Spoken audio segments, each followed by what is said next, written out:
नमस्कार दोस्तों, आज की इस वीडियो में हम वैभव लक्ष्मी व्रत की अद्भुत महिमा सुनेंगे। आज हम जानेंगे कब से व्रत प्रारंभ करना चाहिए और कैसे पूरी श्रद्धा से करना चाहिए। आज हम यह भी समझेंगे कि वैभव लक्ष्मी कौन है और उनकी अनंत कृपा कैसी होती है। आज की कथा में हम नियम विधि और 5 प्राचीन कथाएं भी विस्तार से सुनेंगे। अगर आप समृद्धि और शांति चाहते हैं तो इस वीडियो को अंत तक जरूर सुनें।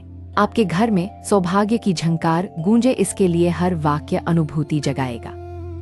मन को स्थिर रखें और माता के चरणों में भाव से बैठ जाएं। शुरू करते हैं एक प्रेरक और भक्तिभाव से ओतप्रोत अद्भुत यात्रा। आज यह यात्रा आपको नीमों के प्रकाश से और कथाओं के दिव्य रस से सराबोर करेगी। अंत तक साथ बने रहिए, क्योंकि हर चरण में कृपा का नया द्वार खुलेगा। वैभव लक्ष्मी माता महालक्ष्मी का ऐश्वर्यदायिनी और करुणामयी रूप माना जाता है। यह रूप गृहस्थ के जीवन में धैर्य, श्रद्धा, सौम्यता और समृद्धि लाने वाला माना जाता है। उनका स्वरूप श्वेत सौभाग्य से सुशोभित और कमल समान शीतल प्रकाश वाला माना जाता है। जहाँ यह व्रत निष्ठा से होता है, वहाँ दरिद्रता की छाया स्वतः हटती रहती है। माता वैभव लक्ष्मी भक्तों के संगठित प्रयास और सात्विक जीवन से शीघ्र प्रसन्न होती हैं। उनके नाम स्मरण से मन में संतोष और घर में सुलह का वातावरण बनता है। वैभव का अर्थ केवल धन नहीं, बल्कि सद्बुद्धि, सुयश और सत्कर्म का संगम होता है। माता का यह रूप गृहलक्ष्मी के सम्मान और गृहस्थी के संतुलन को पुष्ट करता है। जो भी श्रद्धापूर्वक कथा सुनता है, उसके अंतर्मन में आशा का दीप प्रज्वलित होता है। जो भी नियमपूर्वक व्रत करता है, उसके कर्म पथ में सहज अवसर प्रकट होते हैं। शुक्रवार का दिन लक्ष्मी साधना और सुगंधित सात्विकता का प्रिय माना गया है। इसी दिन वैभव लक्ष्मी व्रत करुणा और कृपा दोनों का संयोग कराता है। यह व्रत स्निग्ध मन और निर्मल व्यवहार का सतत अभ्यास बनकर जीवन को निखारता है। कहा गया है कि साधक का मन शांति से भरा हो तो लक्ष्मी टिकती रहती है। माता का आशीष मिलता है जब व्यवहार में स्नेह, वचन में सत्य और भोजन में सात्विकता रहती है। अतः वैभव लक्ष्मी का स्मरण जीवन में संतुलन और मर्यादा का उत्सव बन जाता है। अब जानते हैं कि यह व्रत कब से शुभता के साथ प्रारंभ करना चाहिए।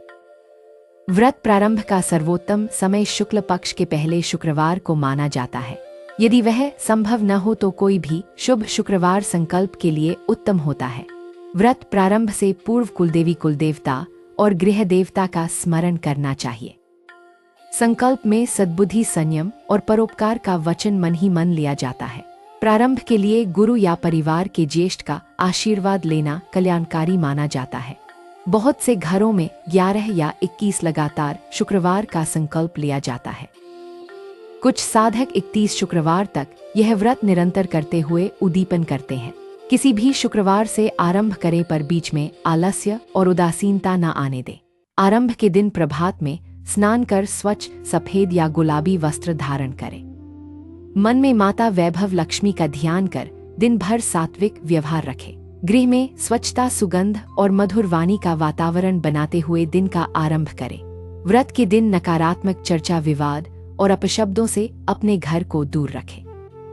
व्रत के पहले दिन घर के उत्तर पूर्व भाग में पूजा स्थान सजाएं। वह स्थान स्वच्छ चावल या पीले कपड़े से मंडित कर सुगंधित जल छिड़के। माता वैभव लक्ष्मी का चित्र या स्वच्छ प्रतिमा वहां विनयपूर्वक स्थापित करें। सामान्यतया माता के समक्ष कलश, दीप और नैवेद्य का सुव्यवस्थित संयोजन रखा जाता है। कलश में स्वच्छ जल, इत्र, तुलसी या आम के पत्ते रखना शुभ माना जाता है। कलश पर नारियल रखकर श्री का शुभ चिन्ह मन में कल्पित करें। अब जानते हैं व्रत के मूल नियम जो श्रद्धा को शक्ति देते हैं। व्रत के दिन भर सात्विक आहार रखें और संध्या पूजा के बाद फलाहार लें।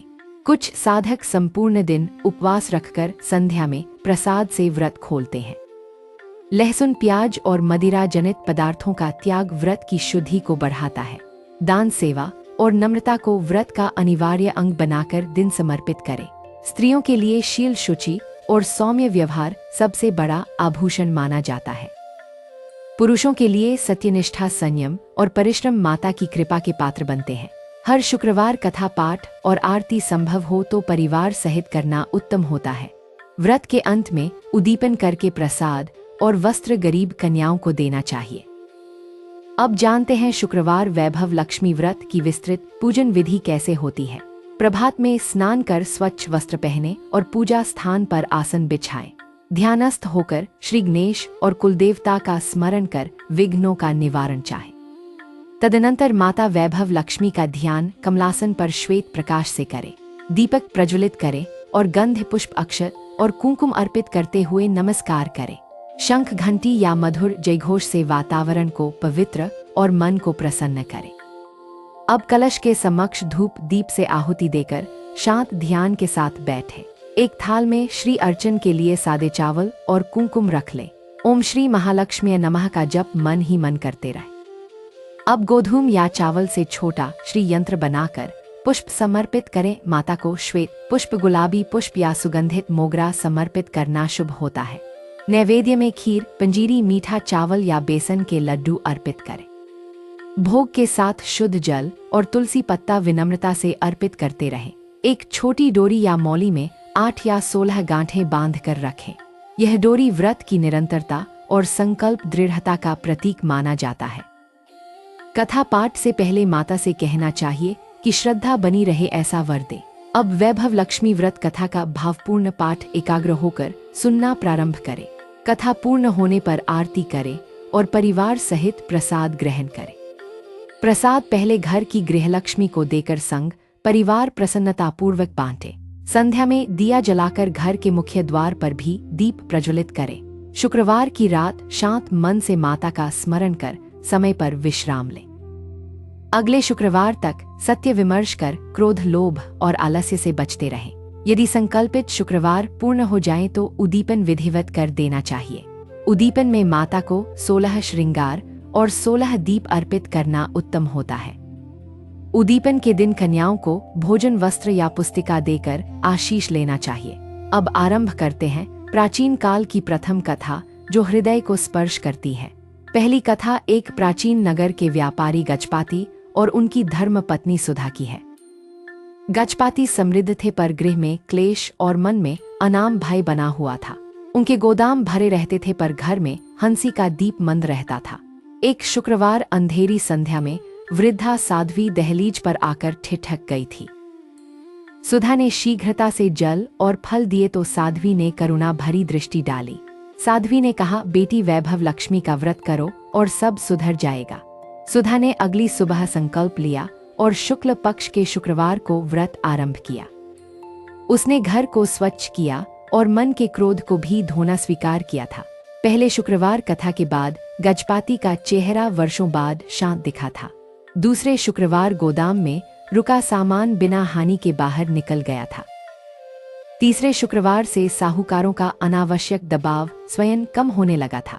सुधा ने हर शुक्रवार गरीब बालिका को मिठाई और पुस्तक भेंट करना जारी रखा। छठे शुक्रवार घर की बेजान दीवारों पर संगीत और बच्चों की हंसी खिल उठी। 9वें शुक्रवार एक पुराना विवाद पंचायत में प्रेम से सुलझ गया था। 11वें शुक्रवार उद्दीपन कर दिन भर भजन किया और पड़ोसियों को आमंत्रित किया। उसी रात साध्वी स्वप्न में आई और बोली, बेटी अब संतुलन साध लो। सुधा कन्या ने अगले दिन अनावश्यक खर्च त्याग कर धर्मार्थ को अर्पण करना चुना। गजपाति ने भी विनम्रता सीखी और व्यापार में पारदर्शिता का प्रण ले लिया। उस घर के द्वार पर वैभव का दिया स्थायी होकर शांत प्रकाश देता रहा। कथा धीरे से कहती है कि वैभव विवेक और सहानुभूति का सहचर होता है। अब सुनते हैं दूसरी कथा जो एक प्राचीन पर्वतीय राज्य के राजदरबार से जुड़ी है।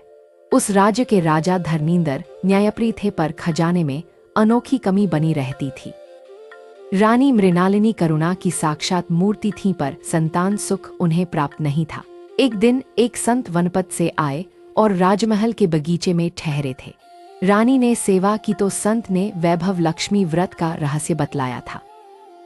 रानी ने शुक्ल पक्ष के प्रथम शुक्रवार को महल की स्त्रियों संग व्रत आरंभ किया। महल में श्वेत पुष्पों की लड़ियां सजी और दियों की पंक्तियां दमक उठीं। कथा सुनते समय रानी के नयन आनंद से भीगे और मन में धैर्य जागा। दूसरे सप्ताह सीमांत ग्रामों में जलधारा के लिए नई नहर का संकेत मिला। तीसरे सप्ताह व्यापार मार्ग खुला और संगठित कारीगरों को उचित मूल्य मिलने लगा। चौथे सप्ताह राजकोष में बिना कर बढ़ाए आय का न्यायपूर्ण स्रोत प्रस्फुटित हुआ। रानी ने दासी कन्याओं की शिक्षा हेतु गुरुकुल बनवाए और पुस्तकें बंटवाईं। छठे सप्ताह रानी को स्वप्न में कमल पर विराजी माता का दिव्य दर्शन मिला। माता ने कहा, रानी व्रत सत्कर्म के संग जुड़कर फलित होता है। 9वें शुक्रवार रानी ने वनवासी स्त्रियों को वस्त्र और अन्न का सम्मान दिया। 11वें शुक्रवार उद्दीपन के पश्चात राजमहल में मधुर संगीत और मंगल ध्वनि गूंजी। कुछ मास बाद रानी की कोख पवित्र फल से हर्षित हो उठी थी। राजा ने समझा कि वैभव का अर्थ न्याय और सेवा के संयोग से प्रकट होता है। राज्य समृद्ध हुआ और महल का वैभव जनकल्याण के लिए समर्पित हो गया।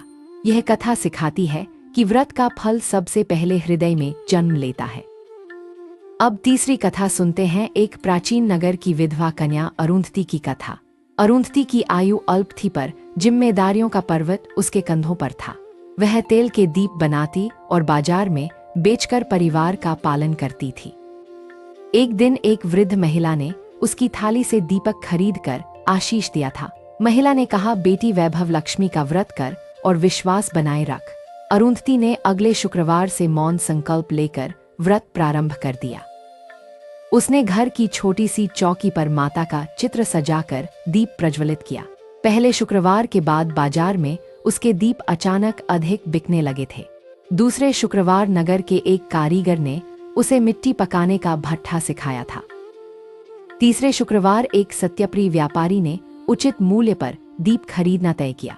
अरुंधति ने हर शुक्रवार संग्रह का कुछ भाग निर्धन वृद्धों की सहायता में लगाया। छठे शुक्रवार भारी वर्षा से उसका कच्चा घर भीग गया पर सामान सुरक्षित रहा। 9वें शुक्रवार वह नगर की स्त्रियों को दीप बनाना सिखाने लगी थी। 11वें शुक्रवार उसने उद्दीपन कर पुस्तकें और दीप मुफ्त बांटे और कृतज्ञता व्यक्त की। कुछ समय बाद राजकुमार वेश में बाजार आया और अरुंधति के दीपों से प्रभावित हुआ। राजकुमार ने उसकी मेहनत और सेवा देखकर राजमहल के शिल्पालय में बुलाया था। अरुंधति ने शिल्पालय में स्त्रियों के लिए न्यायपूर्ण कार्य व्यवस्था स्थापित कर दी। राज्य में दीपोत्सव शुरू हुआ और अरुंधति के दीप राज्य का गौरव बन गए। अरुंधति समझ गई कि माता वैभव लक्ष्मी श्रम और करुणा के दीप से प्रसन्न होती हैं। उसका घर रोशनी से भर गया और मन में स्थायी संतोष निवास करने लगा। अब चौथी कथा सुनते हैं, जो एक प्राचीन सूखे पड़े ग्राम की दास्तान है। उस ग्राम में कुम्हार नंदा और उसकी पत्नी दिना पर विपत्ति छाई रहती थी। सूखा पड़ा था और मिट्टी फट चुकी थी, इसलिए घड़े टूट जाते थे। एक संध्या एक तीर्थयात्री उनके द्वार पर आया और पानी मांगने लगा। नंदा ने मिट्टी का आखिरी घड़ा दान में दे दिया और मुस्कराया था। यात्री ने आशीष दिया और शुक्रवार वैभव लक्ष्मी व्रत की कथा सुना दी। दिया की लौ छोटी थी पर आशा का आकाश अचानक विस्तृत होने लगा। दिना ने अगले शुक्रवार से व्रत आरंभ कर घर को सजा दिया। कथा के बाद उसने बीज रूपी मिट्टी को प्रेम से गूंथना शुरू किया। दूसरे सप्ताह बादल आए और बूंदों ने सूखी धरती पर गीत रच दिया। नदी के किनारे की मिट्टी फिर से कोमल और लचीली हो गई थी। नंदा ने नए आकार बनाए और घड़ों पर कमल का चिन्ह उकेर दिया। ग्राम की महिलाओं ने घड़े खरीदे और जल परंपरा का उत्सव मनाया। छठे शुक्रवार ग्राम सभा में नंदा को जल संचय कुशलता के लिए सम्मान मिला। 9वें शुक्रवार नहरों की मरम्मत स्वयं सहायता से पूरी हो गई थी। 11वें शुक्रवार उद्दीपन कर नंदा ने 100 घड़े निःशुल्क यात्रियों के लिए दान किए। उस सूखे ग्राम में वैभव का अर्थ जल संरक्षण और संभाव बनकर उतर आया। कथा बताती है कि व्रत श्रम और सामूहिक सद्भावना को जागृत करने वाला होता है। अब 5वीं कथा सुनते हैं, जो समुद्र तट के एक नगर की अनोखी स्मृति है। उस नगर में एक कन्या सावित्री जाल बुनती और नाविकों के लिए दीप बनाती थी। समुद्र प्रचंड होता तो नाविक भयभीत रहते और व्यापार ठहर सा जाता था। सावित्री ने एक वृद्ध नायिका से वैभव लक्ष्मी व्रत की महिमा सुनी थी। उसने शुक्ल पक्ष के शुक्रवार से व्रत अरुंधति नक्षत्र के उगने पर आरंभ किया। उसने तट पर एक छोटी चौकी रखी और माता के नाम दीप जलाए। कथा के बाद उसने तट पर नाविकों के लिए भोजन और जल की व्यवस्था की। दूसरे सप्ताह समुद्र की दिशा अनुकूल हुई और हवाएं सौम्य होकर बहने लगी। तीसरे सप्ताह नाविकों का व्यापार सुरक्षित लौटा और घाट ताजे उत्पादों से भर उठा। सावित्री ने हर शुक्रवार कुछ दीप दूरस्थ टापों पर भेजने की परंपरा शुरू की। छठे सप्ताह तटवर्ती स्त्रियों का समूह बनकर अनाथ बच्चों के लिए विद्यालय खोल दिया। 9वें सप्ताह दूर देश के व्यापारी आए और न्यायसंगत वाणिज्य संधि कर गए। 11वें सप्ताह उद्दीपन कर सावित्री ने नाविक परिवारों को वस्त्र और अन्न वितरित किया। समुद्र के पार एक नए मार्ग का संकेत मिला और नगर समृद्ध हुआ। सावित्री के नाम से तट पर दीपोत्सव की चिरस्थायी परंपरा स्थापित हो गई। नगरवासियों ने समझा कि वैभव का दीप सेवा और साहस से दैदीप्यमान होता है। अब हम पूजन विधि के सूक्ष्म चरणों का सरल और अनुशासित सार समझते हैं। पूजा से पूर्व घर का उत्तर पूर्व भाग स्वच्छ और सुव्यवस्थित करना आवश्यक होता है। एक चौकी पर पीला या सफेद वस्त्र बिछाकर अक्षत से शुभ लिखें। माता के चित्र के समक्ष शुद्ध घी का दीप और धूप रखें। कुमकुम, हल्दी, चावल, पुष्प और फल के साथ नैवेद्य सजा लें। प्रथम गणेश पूजन करके श्री सूक्त या लक्ष्मी अष्टक का मनन कर सकते हैं। अब माता वैभव लक्ष्मी का आवाहन कर पुष्प और अक्षत समर्पित करें। संकल्प करें कि क्रोध, द्वेष और छल से दूर रहकर सत्य का अनुसरण करेंगे। दीपक में सूत की कई बत्तियां लगाकर मंगल प्रकाश फैला। अब कथा पाठ शांति से करें और प्रत्येक अध्याय पर ध्यानस्थ रहें। कथा पूर्ण होने पर आरती करें और प्रसाद प्रेम से सभी को दें। धन से अधिक महत्व स्नेह और श्रद्धा का रखें और वाणी को मधुर रखें। प्रार्थना करें कि घर में सौहार्द बना रहे और मन में धैर्य बढ़े। व्रत का उद्देश्य केवल फल नहीं बल्कि आचरण का परिष्कार भी होता है। अब व्रत संबंधी प्रचलित प्रश्न और उनके संतुलित उत्तर सुने और समझ। क्या अविवाहित लड़की यह व्रत कर सकती है? तो उत्तर निश्चित रूप से हाँ होता है। क्या पुरुष यह व्रत कर सकते हैं? तो उत्तर हाँ करुणाभाव के साथ होता है। क्या विधि में पुस्तक बांटना आवश्यक है? तो संभव हो तो अवश्य बांटना चाहिए। क्या व्रत तोड़ने पर दोष है? तो प्रायश्चित कर अगले सप्ताह जारी रखें। क्या बीमारी में फलाहार चलेगा? तो हाँ मन में जप निरंतर रखें। क्या यात्रा में पूजा कठिन हो तो स्मरण और दान से वह पूर्ण माना जाता है। अब उद्दीपन की सरल विधि सुनते हैं जो व्रत को पूर्णता देती है। निर्धारित शुक्रवार पर 16 दीप, 16 पुष्प और 16 नैवेद्य अर्पित करें। कन्याओं या मातृवत वृद्धाओं को वस्त्र, फल और प्रसाद देकर आशीष लें। व्रत की पुस्तक और एक दीप भंडार किसी जरूरतमंद स्थान को समर्पित करें। घर के द्वार पर दिया जलाकर कृतज्ञता का गीत मन ही मन गाएं। अब वैभव लक्ष्मी का तात्विक संदेश सुने जो जीवन को नया अर्थ देता है। वैभव तब टिकता है जब विषयों पर नियंत्रण और इंद्रियों पर संयम बना रहता है। सच्चा वैभव वह है जो बांटने से बढ़ता और उपभोग से संतुलित रहता है। सच्ची लक्ष्मी वहीं रहती है जहां सत्कार्य, सेवा और सत्यनिष्ठ व्यापार होता है। कथा सुनना पर्याप्त नहीं बल्कि प्रतिदिन छोटे सत्कर्मों का संकल्प आवश्यक होता है। गृहस्थी में समन्वय और समय पर संवाद लक्ष्मी के स्वागत समान माना जाता है। क्रोध के स्थान पर करुणा और लोभ के स्थान पर संतोष बैठाना चाहिए। अपमान का उत्तर मौन और अन्याय का उत्तर न्यायपूर्ण साहस से देना चाहिए। दान की शुरुआत घर के वृद्ध माता पिता की सेवा से करनी चाहिए। अतिथि देवो भाव का अभ्यास कर घर में सौभाग्य का दीप सदा प्रज्वलित रखें। अब छोटी प्रेरक झलकियां सुने जो व्रत मार्ग पर मन को स्थिर करती हैं। एक तिलक सम्मान देता है और एक मीठा वचन जीवन बदल देता है। एक दीप अंधकार भगाता है और एक सत्कर्म मार्ग प्रकाशित कर देता है। एक ग्रास भूखे को खिलाने से दरिद्रता के कष्ट कम हो जाते हैं। एक क्षमा संबंधों की गांठ खोल देती है और मन में शांति भर देती है। एक संकल्प हर शुक्रवार को अर्थ और आनंद से भर देता है। अब समापन से पहले व्रत दिनचर्या का संक्षिप्त अनुस्मारक एक बार फिर सुने। सुबह स्नान करें, पूजा स्थान सजाएं, कथा पढ़ें और दीप प्रज्वलित करें। दिन भर संयम रखें, सेवा करें और संध्या में आरती कर प्रसाद बांटें। उद्दीपन पर कृतज्ञ रहें और माता वैभव लक्ष्मी की कृपा स्मरण करते रहें।